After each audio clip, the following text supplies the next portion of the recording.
Welcome to Goalie Science, the podcast where we explore goaltending, science, and the application of both. I'm here with my second in-person interview, none other than Derek Bujan. Derek, thanks for joining me. Yeah, no problem. I was the first guest and now the second in-person guest. Second-person guest. I love doing these without Ben. Maybe one day Ben will join us for an in-person interview, but probably not. Summer's trickling down, getting close to the end season. The question I have for you is actually something that I'm going to be transitioning to this, and I think a lot of goalie coaches out there, parents may not understand the difference, but for you who's been in this business a long time, what's the main differences that you see when it comes to coaching goalies in a team scenario versus privately? Well, first off, when you're coaching with a team, it opens up a whole new world of kind of, I don't want to say possibilities, but it opens up a whole different kind of avenue for you to go about in terms of preparation, whether it's pre-scouting the other team or doing a pre-scout on the other team for your coaches, understanding who their best players are, helping your goalies understand how they're going to attack on a power play. When you do private one-on-one stuff, it's mostly skill development stuff. So the simple, easy answer is the biggest difference between being a goalie coach for a team and then doing private lessons is skill development opposed to like situational awareness and kind of teaching more of the game and what's going to happen.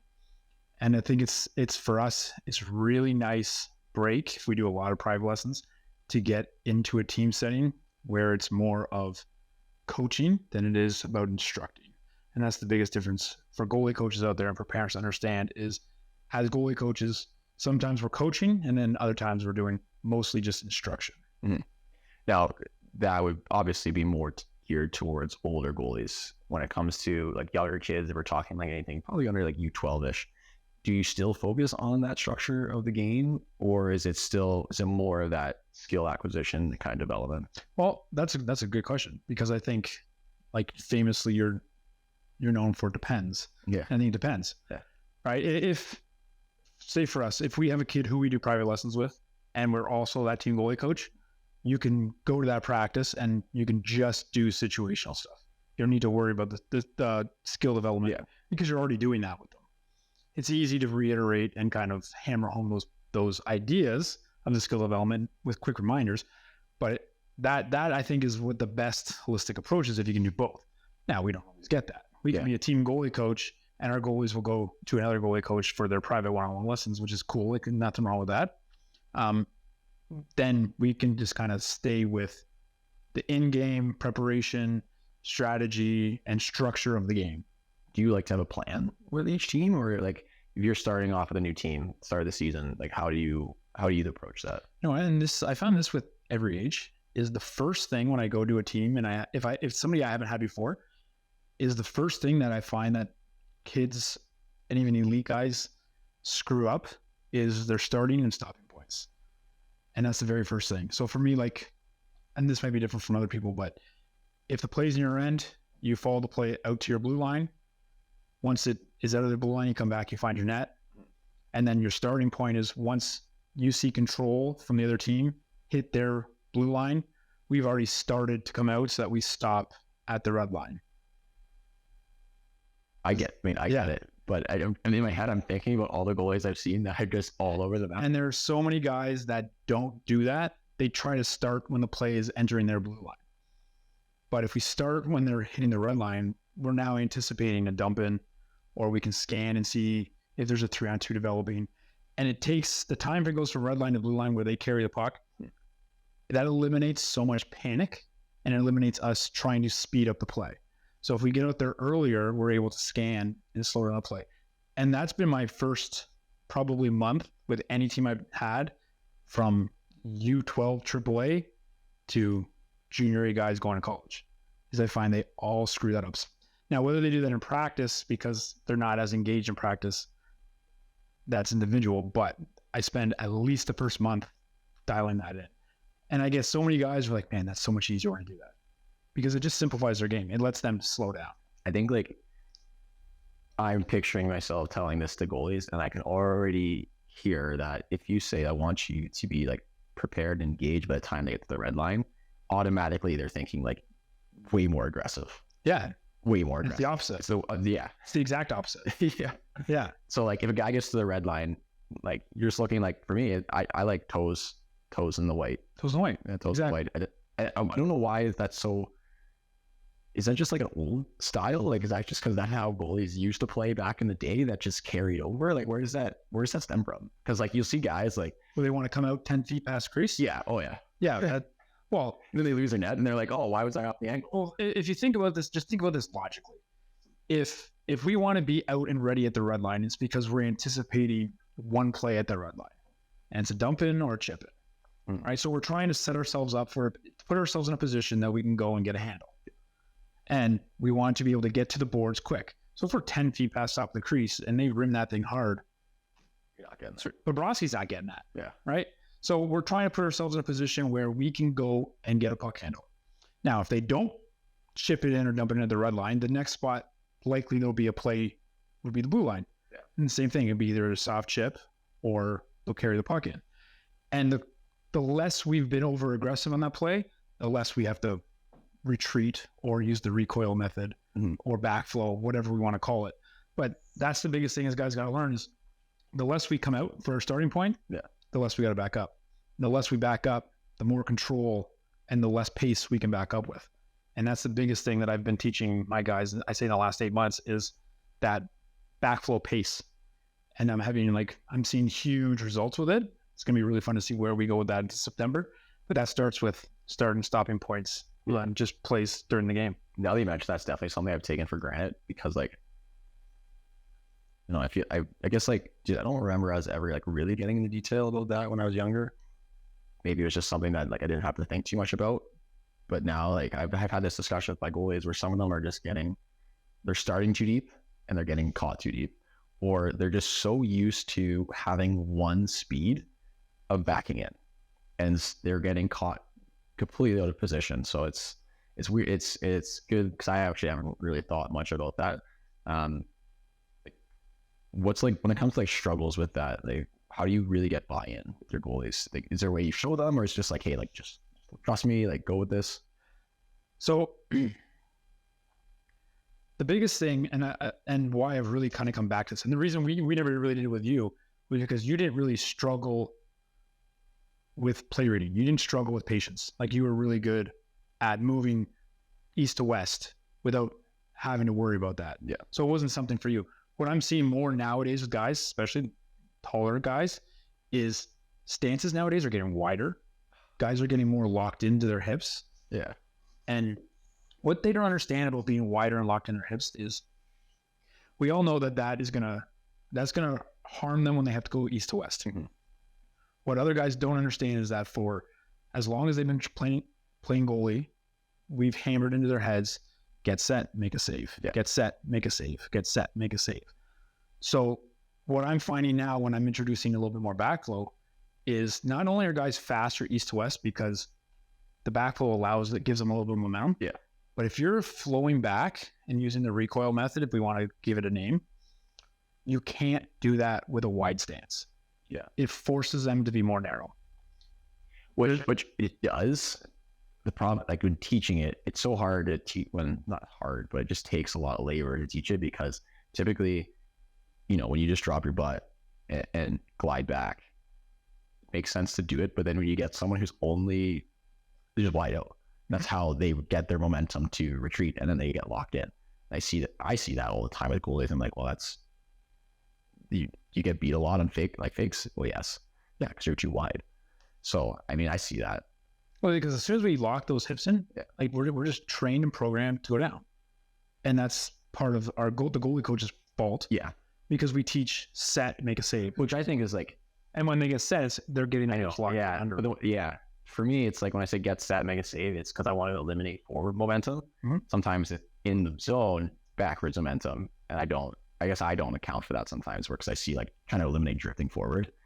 And which you were a big drifter forward. Oh, for sure. Yeah. Horrible. That's rebound controls are so hard when you're drifting forward. Anything is hard. But one thing with that is like, I didn't think you had a rebound controls because if you are drifting forward, you still had your weight falling forward in your saves. Sometimes it depends.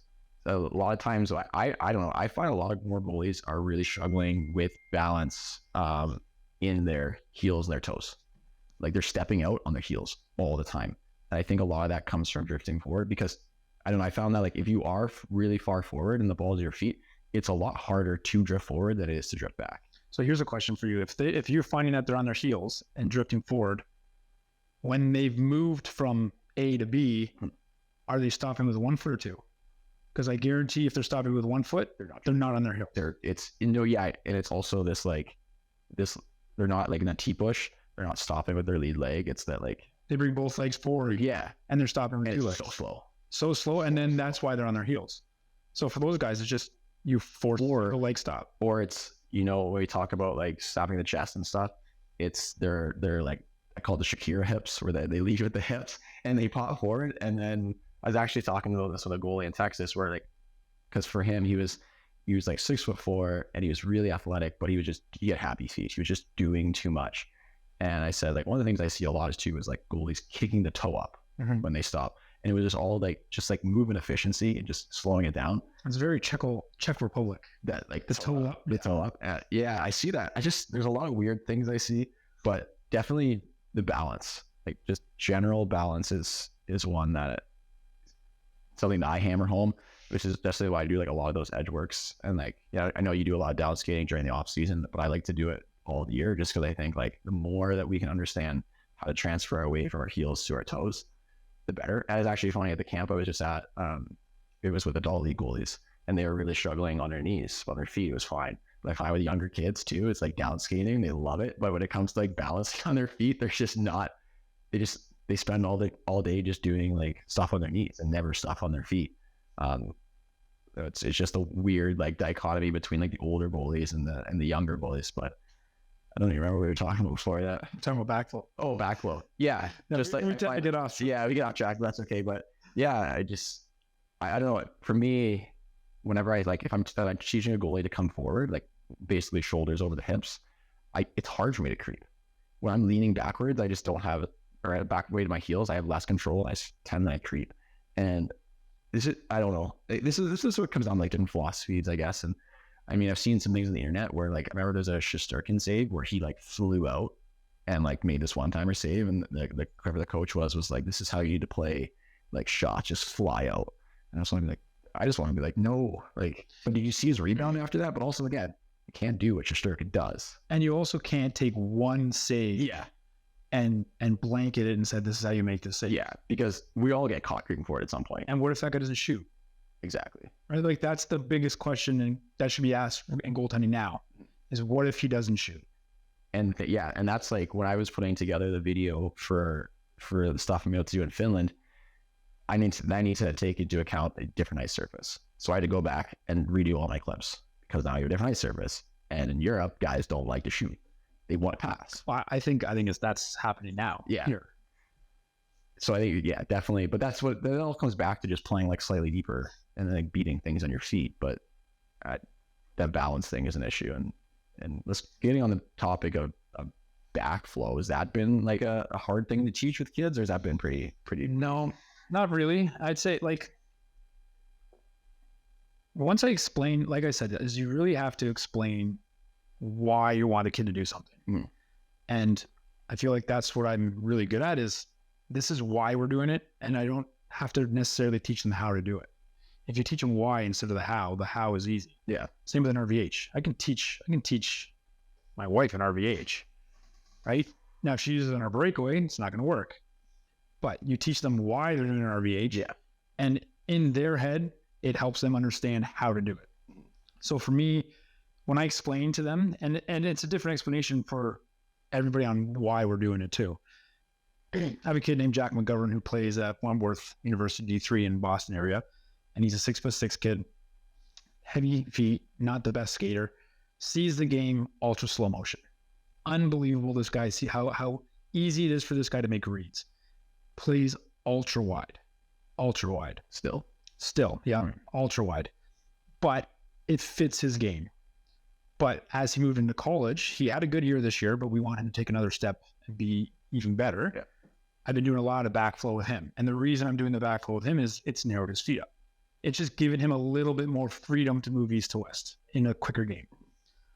Same thing, another D3 guy in Oswego named Cal Shell. more of an athletic guy, sometimes tends to get too wide in his hips. And when he gets wide in his hips, he loses all his patience. Where Jack can stay wide and he can still move, where Cal, once Cal gets locked in his hips, he can only go down. So for him, we're using it more for patience. So that's the difference between same lesson, same method, same technique, completely different situations. So you gotta find if you tell the guy why they're doing it, they're gonna buy in. Now for a kid who's in U12, they're not gonna really understand why. You can just teach them how to do it. And then as they get older, you start teaching them why we're doing this or why we want to change it, or what. For them, it's more, why are we backing up slow? Where like the 12-year-olds want to come way out and they want to come back really, really fast. Yeah. Oh, cut down the angle. Like on breakaway, guys in the little slot, and they back up 200 miles an hour. Why can't I stay patient? Well, because you're backing up 200 miles an hour. Yeah. Can control your pace. That's like where you go with the 12-year-olds on this. But and I'd say 8 months since this has kind of been my summer focus anyway, or let's say focus of 2023. And yeah, it's a big difference. I always felt like backflow or recoil or whatever was like something that we just already did. We did do it. It's funny because when they came out with the terminology of recoil method, you texted me and be like, we've been doing this for 10 years. I'm like, yeah, we just never called it that. We called it a retreat, or we called it backflow, or you called it reverse momentum. Yeah. Like we can call it whatever we want to call it. Yeah. All it is having to make a save moving back towards your goal line in order to be able to move laterally. But Linus Allmark goes and wins a Vezina, and now everyone knows it's the recoil method. It was the recoil. It wasn't this team at all. No, and it wasn't. Yeah, but good on Bob Essenza, because if you go back and you look at Linus Allmark previous to playing in Boston, big guy, wide stance, struggled to rebound control, struggled with patience, and a little bit of backflow in his game created a pretty good goalie. See, like when I watched clips back when I think we did the recoil episode, I didn't notice that much of a difference between, I guess probably was last year in Buffalo and then it's this past year. So like, I don't know. It seemed like, I guess probably a little bit more narrow, but he's always been like really good on straight shots. Lateral, not so much, but Boston also doesn't give up a lot of lateral stuff, or Buffalo defensively, it's just not been very good. But yeah, I guess like you just put names of things, Panda, RV. If you put names on things, people, it's automatic recognition. That is true. And that's what's good about it, is like we can say the recoil method and people are like, okay, I know what that is. Yeah, people know what the Panda is, whether it's a thing or not. They're gonna know what we're talking about. Oh yeah, the Panda. So completely different topic. I was talking to a goalie coach in St. Louis, and he was like drawing creases. I realized I'm very anti-crease when it comes to like whenever you're on a camp or whatever and you can't actually have the crease. I don't like drawing creases because I want my goalies to be able to understand where they are in the net at all time without having a crease. And I was curious what your thoughts on that. And excluding like if you have like anything like probably like U15 and up, no crease. Even if you're young kids and like they really don't understand their depth, then I will draw it. But I think for like my older guys, like I personally don't think you should have a crease. You should be able to understand depth. You should be able to understand angle. You should be able to find yourself or find your net regardless of where you are without looking, in my opinion. Yeah, this is a loaded question. Because I agree with most of everything you said. Now, you put a net in a regular spot in an arena and you have a crease there. Do you need the crease? No. You have landmarks everywhere. You have the dots, you have the blue lines on the wall. You got landmarking everywhere. You should always know where you are. There's never a time in a game that you should have to look at the crease. Ever. So, and I assume we're talking about nets like in the neutral zone. Like yeah. Agree if they're like 10 and under, draw a crease. Because those kids will look down when they're moving at the crease. Mm-hmm. But if you're running a goalie school or you're running a goalie camp and you're running goalie drills and you're doing drills in the neutral zone, you should be doing drills that do not need a crease. That makes sense. Why are you doing a drill in the neutral zone that doesn't have any landmarking? Because you can draw a crease. They still shouldn't be looking at it. Yeah, I guess like... So their landmarking is off already. I'm trying to think of the last time I did a drill. Like definitely don't sound like I'm doing rush drills in the neutral zone. They're just like usually straight shots or like you make a save, follow a rebound. But I find that just even have a pile of pucks and goalies will step off their net and just be so off angle. And then I'll be like, you're off your angle. Like, I don't have a crease. Like, it shouldn't really matter. You can tap both posts. You can do whatever. Yeah, that argument doesn't work with me at all. If you are moving from your net to a puck, how do you lose your net? There's no way. Yeah, and we've talked about how do you teach angle, and you can't. It comes from being like corrected and learning over time. And for me, one of the things is like learning your angle without a crease, because we talk about landmarks, but not every rink always has the same line. Some are wider. Some are like sometimes your net is like basically in the bottom, like where the hash marks are. You have a huge gap. And so you can't rely on it. So in that old saying where it's like, oh yeah, like look at your corner of your blues. It's not always the same. So I mean, I guess I think like I don't really. Most goalie coaches don't really do rush drills in the neutral zone. You just not space. Yeah, it should. Like I like neutral zone for battle drills where things are in tight, or attacks from behind the net, because you can create a little bit more space for the player. Yeah, and they can walk out. So there's good for reverse drills, good for battle drills, puck handling drills if you want to do some puck handling. Super easy to do in neutral zone. Don't need a crease. I agree with you 100%. If a kid ever comes off the post to a puck, there's no way that they need a crease to find angle. You've come straight from the net. The only time I think a kid would lose is if you're at the top of the crease and there's 2 or 3 movements before a puck gets shot. Yeah, that you could possibly lose your spatial awareness. But the good guys don't. The best guys don't. Yeah. And I don't think drawing a crease would help that, because you shouldn't be looking at the crease anyway. Also, like, I know pet peeve. Yeah. No, like, it's not a pet peeve. To be honest, like, it looks more professional. So like if I'm going to run a goalie camp and I got nets in your zone, I'm going to draw the creases, because visually to the parents in the stands, it looks more professional. Now, whether it's essential for the kid's development. Yeah, I guess I get that too. That was when goalies would be like, well, I don't have a crease. And for me, it's like, you shouldn't have to have a crease. And I guess like it's typically with multiple movements, I can see that.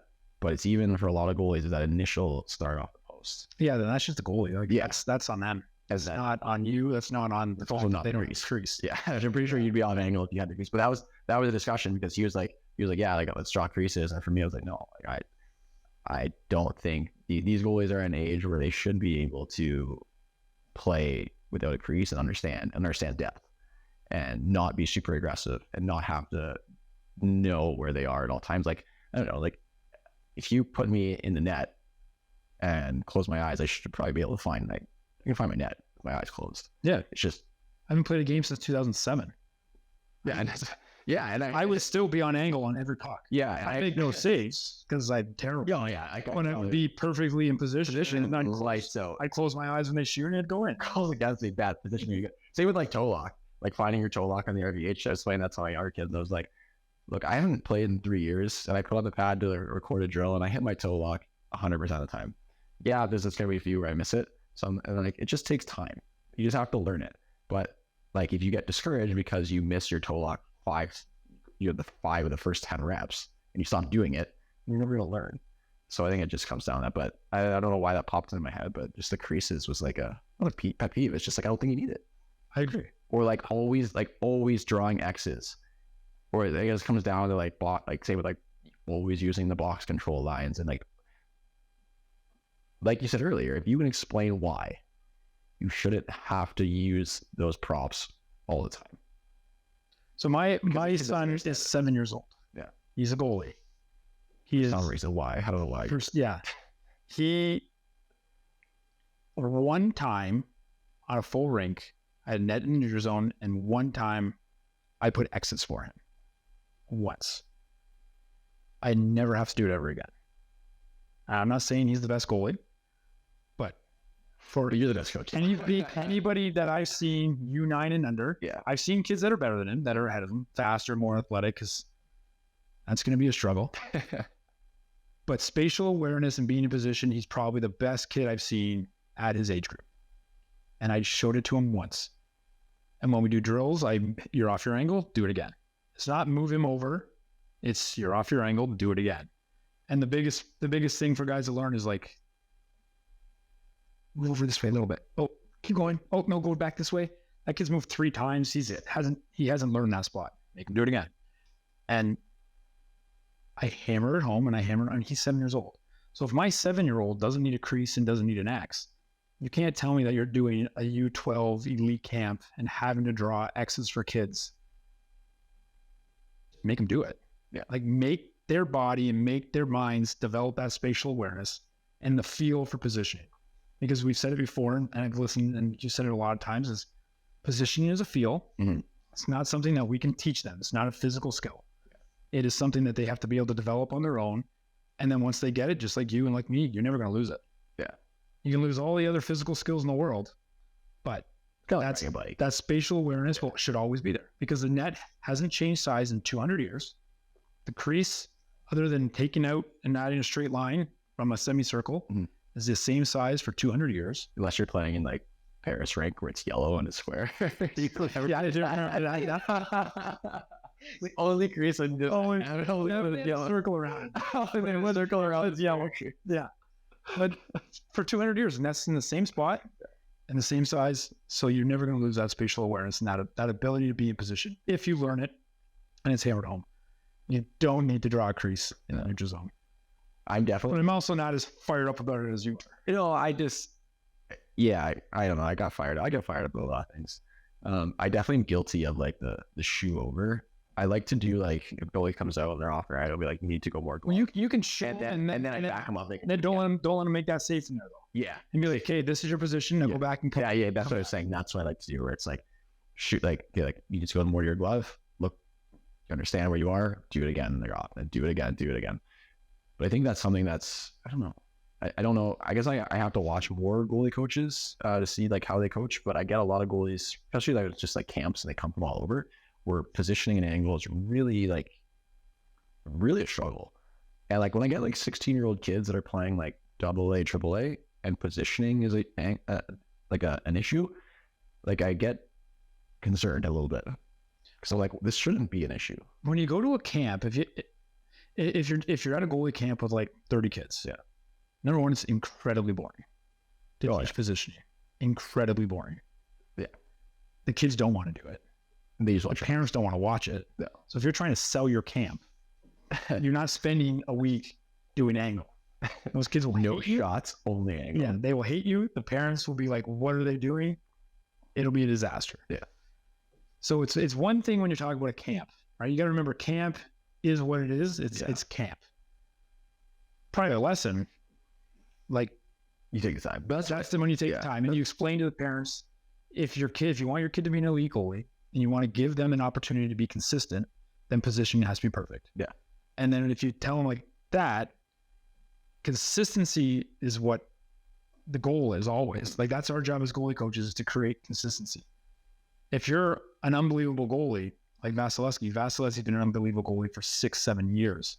That is the epitome of consistency. Yeah. We go back, we talked about Linus Allmark earlier.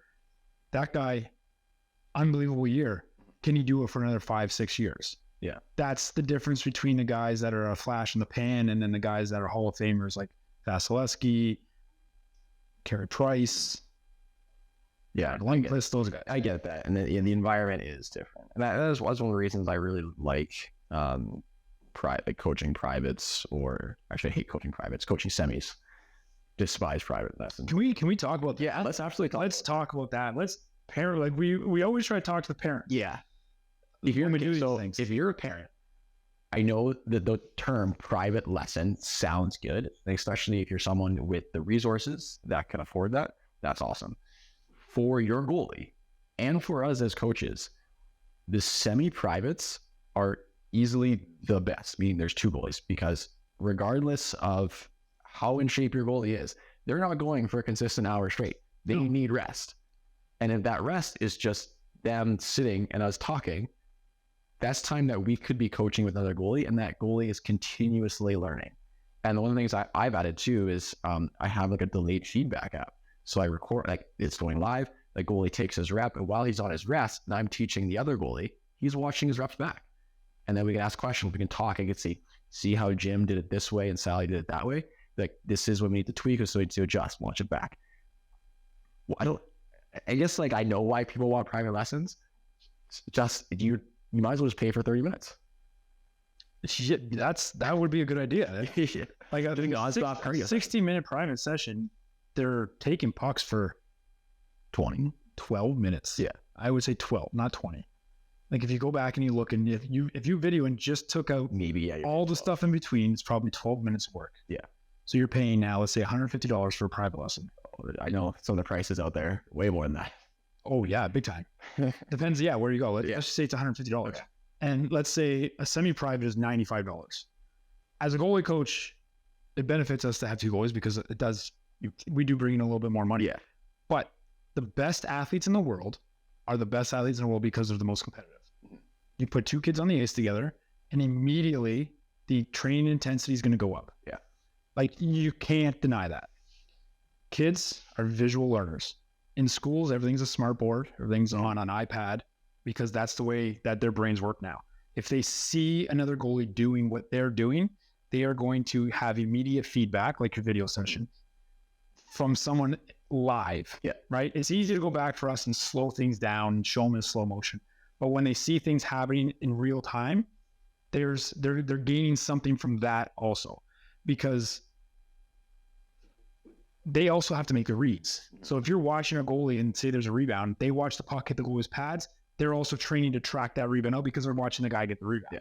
So they're getting training on stuff while they're watching that you can't replicate in a video, showing them on the video. If that makes sense. I don't know if I said it right. No, I think so. But yeah, parents love kind of the allure or the prestige of doing a private class. And I tell this to people is like, people will call me all the time, we want private lessons. I'm like, I'm not going to do private lessons with you. I mean, I will, but I'm like, you're getting your return on investment is much higher skating with another goalie. I had a college goalie skate this morning with my 7-year-old son. They skate together. People are like, oh, we have to have somebody who's just as good. That was actually let's talk about that. You don't, because you're in the net. Mm-hmm. And my 7-year-old son is sitting there watching, learning, and watching what you're doing. There is no. It's not like he's not taking away any intensity. You're also don't have a 7-year-old shooting on you. Yeah, I had a college kid shooting on you. I had a college kid shooting my kid. But that's the thing is like, and as goalie coaches, I've had this a lot of times. It's like, you got it. You were the first one, so you skated with some older guys, and then when you got to 18, I could no longer put guys on the ice that were better than you. Yeah, because you were better than them. So I would put you on with some of my best 14, 15-year-olds. You never complained. You never said, why am I skating with a 15-year-old? I need to be skating with Cam Talbot. Well, if you're 18 and Cam Talbot's 24 in the NHL, what makes you think he wants to skate with you? Yeah. So if you're complaining to me because you're skating with my best 15-year-old, it's the same if I put you on the ice with Cam Talbot. So you had to learn that, okay, I'm going to skate with these guys because I'm going to bring them up, but they also don't affect your focus. They don't affect the intensity you bring or your effort or your ability to learn. If you're engaged in focusing, it doesn't matter who you're on the ice with. Yeah. You're there for you, not to share time with them or worry about how good they are.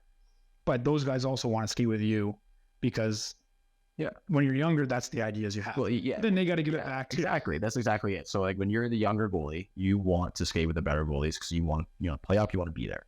When you are the older goalie, it again doesn't affect you because you're the only one in the net. But also like it is cool because you can give back a lot. But also like if you're watching younger goalies that are struggling with certain things, you see those mistakes. If you can identify those mistakes, that helps you in the long term as well. And also just like being a good person and just skating. Like towards the end of my career, like I was skating with like 9 and 10-year-olds, like a lot.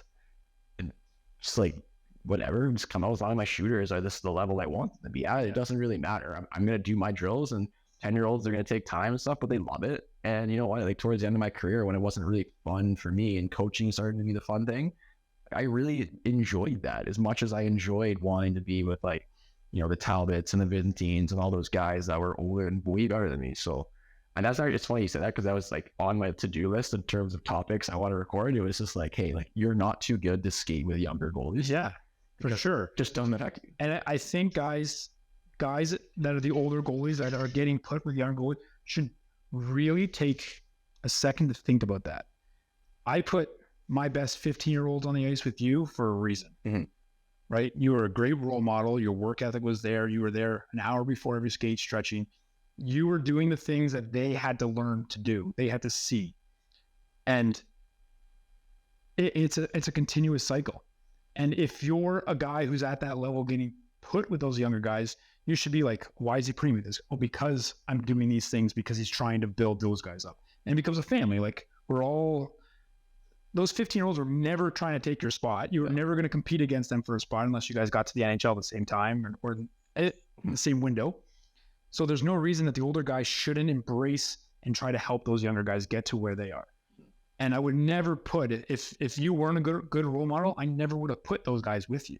So those older guys got to understand that, because some of those guys that were those young guys that skated with you, when they got to that time, they were not the guys that were like you. They were not the guys with a good attitude, and they complained about skating with the younger guys. And it was like, okay, I can't put guys with you anymore then. Yeah. And that was a really frustrating thing for me at that time, and it sucked. But now, like, I got my best OHL prospect. He's going to a draft here this year, skating with my 2 college guys. They skate every week, 3 times a week together. And those guys have made sure he's on time. They've showed him focus. They've made sure he's warmed up before the skate. If he starts getting unfocused during the lesson, which he has a tendency to do, it doesn't have to come from me. It comes from them. Like, hey, get your head on your butt here. Like, we got to go. And it's been 2 years of this kid is mature because he's been skating with those guys. So parents and goalies, if you were grouped with a younger kid, look at your kid and ask, Mike, why are he's putting young kids on with mine? Probably because your kid's probably a pretty good role model for those guys. Yeah. And don't get a big stink about it and be like, take that as a compliment more than anything else. Yeah. And this is something that I wanted to address. So I'm glad that we got to it. The thing is too, is like, part of that is, I think that's why, like, you've been so successful, and because you nurture like that family culture where you'll have your goalies that you learn, and they end up coaching with you and alongside you and skating. And it just like feels as they keep each other accountable. Like, you're always like keeping tabs, or you're continually growing together. And when you are 12 years old and you're looking at someone who just got drafted in the OHL, it seems like such a crazy thing. But that kid that just got drafted in the OHL is looking to that kid that just got drafted in the NHL, and it just goes full circle. And so, yeah, I'm glad that we talked about that, because I think that's really important. And I get, like, a lot of kids, I hear that a lot of complaints as well from the older kids and from the parents that the skill level's not there, versus like there's only one goalie in the net. If your goalie coach, if you have a good goalie coach, it doesn't matter if you have a guy who's in the NHL and a kid who can't skate. Both of those guys will benefit from the lesson. Yeah. If the goalie coach knows what he's doing. If he's got quality shooters to shoot on both, shots are appropriate for both goalies, there's not a goalie coach in the world who doesn't know what he's doing that can't make that work. Yeah. So it's not like, if parents have an issue with it, just ask your goalie coach why. Don't get so heated about it, because honest to God, like, it's something that I've had for 100 years. Why am I skating with a young kid? Well, because you're a good role model, and this kid is not going to take away from your lesson. Yeah. And I want you to teach this kid, and I want you to help him. And I'm going to have this kid watching you to do the things that you're doing, because you've come a long way and you're a good role model and you're having success. Yeah. That, and just like, then when you get on with someone like similar to your age, I think that competition aspect, like, you can't take that for granted. So my best memories, I was talking with Ben, it was like the Saturday skates where it was 4 goalies, and it was Jordan Ironside, myself, and whoever else, and that's bad, whatever. And we just battled, and like, we competed, had fun. We play one puck, we play rebound, but like, all of that competition, like, you wanted to compete with your goalie for anyone, show them. And like, even when I skated with younger goalies towards the end, like, I wanted to do things right, not only for myself, but I wanted to do them right so that the young goalies saw what it was supposed to be like, because I wanted them to learn. And I think that's kind of how I knew that. Actually, that wasn't how I knew I wanted to coach. How I knew I wanted to coach was when I was playing in Cincinnati and I was miserable. Not because Cincinnati was miserable, but just I was miserable. And like, I was Hauser and I were talking, and I was running Hauser through drills, and we were talking. I was coaching my goalie partner. I'm like, oh man, he's just gonna play over me, but that's okay because I don't want to play. That's how you want to be coached. But just like all of it comes together, and that's so many people just complain about that. But is there anything else you want to talk about? It kind of just came in. I never come in with a game plan. Never. You don't know, like I can go on Elite Prospects and look at your stats. Mine, I got one game on there. For what? Star Creek. They didn't put Hagersville. That's my Hagersville Junior D. That was my first junior game was on there. Oh, okay, that's not too bad. So you got Elite Prospects. 2000, was it 99, 2000 or the other? I think it was 2000, 2001. 3-2 lost Fort Erie. In Fort Erie. And dark purple seats behind the nets. That's so dark. So dark. That's like Alabama. I remember playing Alabama. They had like dark purple. I mean, that's definitely the reason why I gave up a goal from the other end of the blue. Other end of the goal line. Not any other reasons. But dark purples are so hard. I remember my first game was that Fort Erie game. We were on an 8-game losing streak. I was 16-year-old rookie. First minutes, I got told 10 minutes before warm-up because a number one goalie hurt himself during like his off-ice warm-up. Yeah. You're going in. We lost 3-2. Oh, okay. I played pretty good. Like I think I gave up 3 on like 33 or something. And then I didn't play for 12 weeks. And I think we finished that year 3-47. Oh, that's junior B and just junior hockey could just be such like just a meat grinder. Oh my god! My first game, holding the 3-3 tie. 3-3 tie in the third period. You're a 16-year-old rookie. Oh, in Welland, right? No, it was actually in Stony Creek. No, but you were playing for. I was playing for Welland. Yeah, that was one of the 2 games that I played for Welland. It's funny to look back at stuff now and be like, no one had any confidence or beliefs in any sense, but that's like, oh well. That first year of junior for you was pretty tough. Yeah, I think 4 starts. That second year worked out pretty good. Second year worked out well. 4 starts, fresh, drafted out of the OHL, not ideal. But talk about like, not so much making like, it's sometimes victim of circumstance, right? So you sign in Welland to play behind a kid a couple years older than you. No, we don't need to say his name, but yeah, but I was supposed to play behind Vince, and then they brought in another goalie. Yeah, and never got an opportunity. Yeah, then went to Brantford and played behind a guy who had 4 years in the OHL. Yeah, who was a 20-year-old. Yeah, who they were paying bank. Yeah, to play more than I made. Yeah, minor role, and you didn't play. Yeah, and then just to like randomly out of nowhere get picked up by Pembroke and go and win a QB backup. Which I think. Did I talk about that? No, I think I'm going to talk about Instagram, where it was one of those, like, you never know who's watching. And, Keith came to a goalie camp in Montreal. Use the full name. People don't. Sheldon Keith came to a goalie camp because my agent at the time was Kyle Dubas. And obviously, that connection they have. And he said, hey, I got a goalie. Go check him out. Whatever. And he drove from Pembroke to Montreal, watched me at a goalie camp. One of those things where a lot of kids just take that for granted. They just do whatever. And he said, look, I can't guarantee you any games. I think you're okay. But I need a backup. Come be a backup. And I had an offer from Canada at the time, or I think they were guaranteed. Dumbest thing in the world. Yeah, guaranteed me 20 games. And coming from 4 starts in Junior B to 20 in Junior A, that's very enticing. But I appreciated that and the effort they put in and the honesty. And so I took the backup offer with no games and ended up playing really well. The goalie that I was supposed to back up quit because he wasn't playing, and they went through like 7 different goalies that year, and I outplayed them all except the very end. Well, you're glazing over a lot of this. They brought in 7 goalies to be the number 1 goalie. Yeah. Because they didn't want you to be the number 1. Yeah, that is true. And then you just kept sending those guys home. Yeah. They kept getting there, not getting to play because you were playing too well. Yeah. They got either traded, or they asked for a trade, or they were upset and left. Yeah. Yeah, I guess I do glaze over a lot of that stuff. But I mean, that year I didn't play was frustrating. Like I got fat. I remember getting really fat. My dad says you're fat, you're getting fat. So I got really fat. and I didn't know. Well, you were also at that time going through, you didn't know what was going on with your gluten stuff too. Oh yeah, Dairy. Yeah, I was having some weird stomach things, and then I just wasn't. And then like being 16-year-old and you're playing junior, and your team's mostly like overagers and 20s. I just wanted to be like a beauty.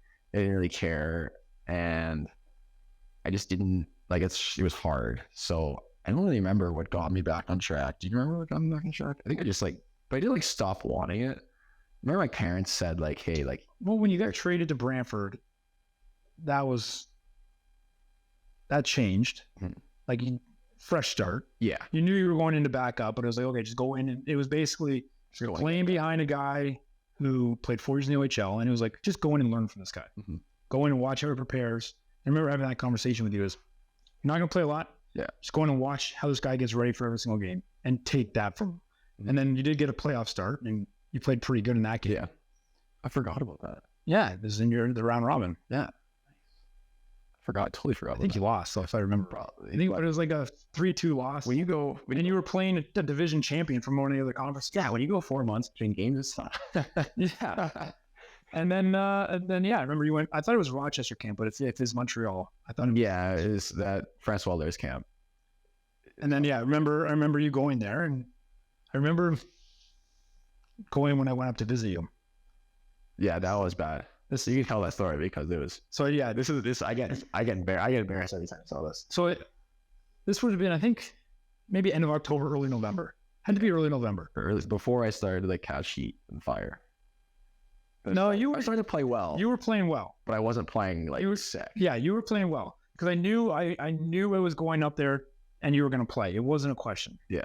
So I remember you were playing Friday and Sunday. Yeah. So Friday in Brockville, Sunday at home. Yeah. So the plan was I was driving from Hamilton to Pembroke. Yeah. And then I was getting on the team bus. Yeah.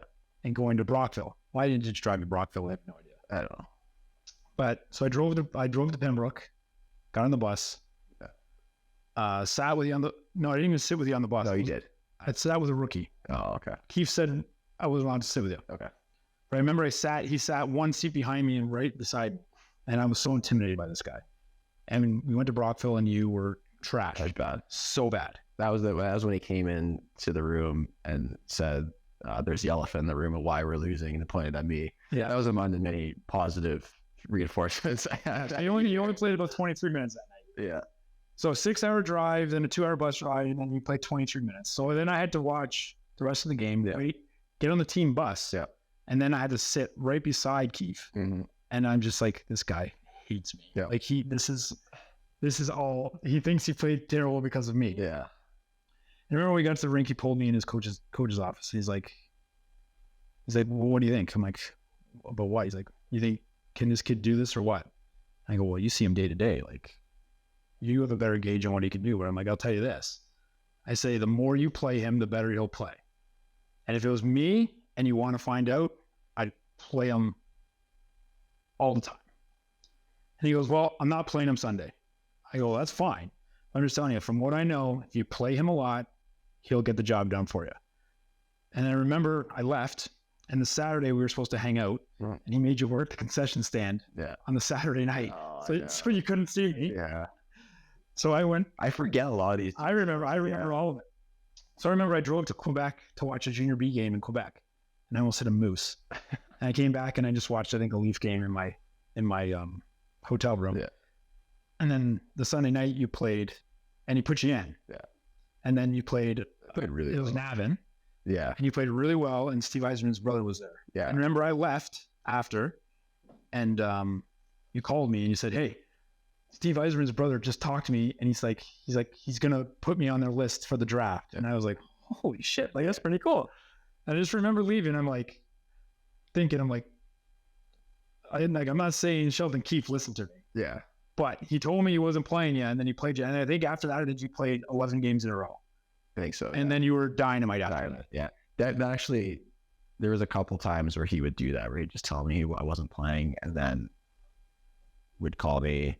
There was one other time where I think it was after like a Christmas tournament or something, or like a showcase, and I played terrible. And that was the time where he threatened to pull me if I gave up another goal. I didn't give up a goal to hit 3 posts though. And then I ran to the bus ride home. It was like really painful. And I remember it because I was like hanging out with the girl I was seeing at the time. I got a call on my phone and I was like, oh, God, what is this? And it was him. And he's just like, I can't remember what the conversation was, but he just said like, do you want to win? And I was like, I do. He goes, if I put you in like the next day, are you going to win? I said, yes. He just hung up. So yeah, like all those conversations, like a ton of times. It's actually weird that I talked to an NHL team before I ever talked to a college team. I also, now that I think of it, I blew that interview because with Steve Eisenman's brother, not because I did it poorly, but he asked if they were to draft me, would I go play in the OHL? And I said, I want to go to college. So they did. Probably a big reason that they didn't draft me because I just want to go to college. Looking back, probably a better thing. I was not ready for the OHL, but you might have been. I don't think so though. I don't think I was. I like to think I was, but like, I also don't think I was that ready for college either. My freshman year, I think I needed one more year of junior. You were in a rush. I was in a rush. You were. And I was like, also like the circumstances with all my junior things, just like kind of shitty. Like junior B, Pembroke was good. Getting traded to BC was good, but then getting traded because I got a scholarship, not very good. I mean, everything worked out. Like it all worked out. Yeah. But at that time, I was learning as you were learning. Yeah, like we did. So like it wasn't like I had experience to go back and be like, dude, stay one more year in BC. I was also two shutouts away from breaking the league record at Christmas. Like I was having a good year. I thought I was ready to go. And Phoenix was coming in, and I didn't want him to like play, which he did, but play and then have a year ahead of me in the year of games because then I'd definitely be buried. But like those are things you don't know. But it's hard. And then it's hard to go from getting drafted to the NHL thinking like, yeah, I think I'm ready to go to college. But I look back and I'm like, probably needed just one more consistent year of playing a lot of games in junior, but maybe I didn't. Maybe I just needed to play right when I got to college. I don't know. There's so many like, who knows? Like the games I got in college my freshman year were not bad. It was a 3-2 loss my first game, and I had to wait another like 9 months. And then a win. Well, the problem and a shutout. That freshman year wasn't your performance in the games. Performance practice. It was they didn't think you were good in practice. Yeah. And that's tell everyone all the time. That's what we tell everybody, and everyone's like, yeah. I mean, hey, like you got like in college for sure. Right. In college for sure when you don't play many games, and that's your dress rehearsal. You gotta show up and practice. So many goalies don't. And coming from coaching Division 1, why is our camera blurry? Oh, or maybe you just can't decide between who to focus on. But anyways, what was I saying? Practice. But what about practice? We talk about practice. What about practice again? I was saying something. You were saying that it was your dress rehearsal for. Oh, it's the dress rehearsal. Like coming from coaching Division 1. The coaches, we talk about who looks good in practice, and that is how decisions are made on the roster for players and goalies. Your practice, a little bit of what you did last weekend, but for that Friday night, it's a lot of who looked good in practice. Unless you're Blake Pietila. Yes, like you can't tell me. But he also looked good in practice, except for Mondays. I'm telling, but you can't tell me that he plays Friday, Saturday, and is lights out. Has a crappy week of practice that he's not going back in Friday. No. Like, it's not yes, and that's to understand, but he's got a track record, a proven track record. He's earned that right. And he's not a freshman coming in that has no track record and hasn't. When I got Blake, it was Blake can't stop pucks to his blocker side, and he looked bad in practice. So there's no confidence to put him in. That's why he got 3 starts his first year. But even though Blake is that guy, it's been consistent. The 2 and 3 we talk about how do they look, and that's like, do we have confidence? Who are we putting in if Blake gets pulled? Blake gets injured. Who are we putting in? How do they look? So these are things that kids. I mean, I had horrible practice habits up to that point. I just didn't have practice. I just didn't know. Actually, they weren't horrible. They just weren't good. Just like occasionally I'd stand up on shots, but for our coach at the time, it was a no-no. He tried on every single shot. There's no in between on that, but you live and you learn, I guess. Now I can teach that wisdom back to kids in my old age. So you're getting gray hairs too. I know a lot. When you're getting gray hairs, my hair's falling off. It's getting old. We are getting old. Hopefully the camera worked. But thanks for coming on. Anything you want to shout out or talk about before we wrap it up? Nope. Nothing. Thanks for watching or listening. Don't forget to like, subscribe, share with friends. Top 100 hockey podcasts in the world. Yeah, that's pretty cool. I know. So thank you guys and girls and everyone listening. Sharing it was really like the best way, and hopefully we can continue to spread knowledge and maybe one day get a sponsor. I don't know. Manscaped. Yeah, why is it Manscaped? We sponsor everybody. Manscaped, BetterHelp, and what's whatever happened with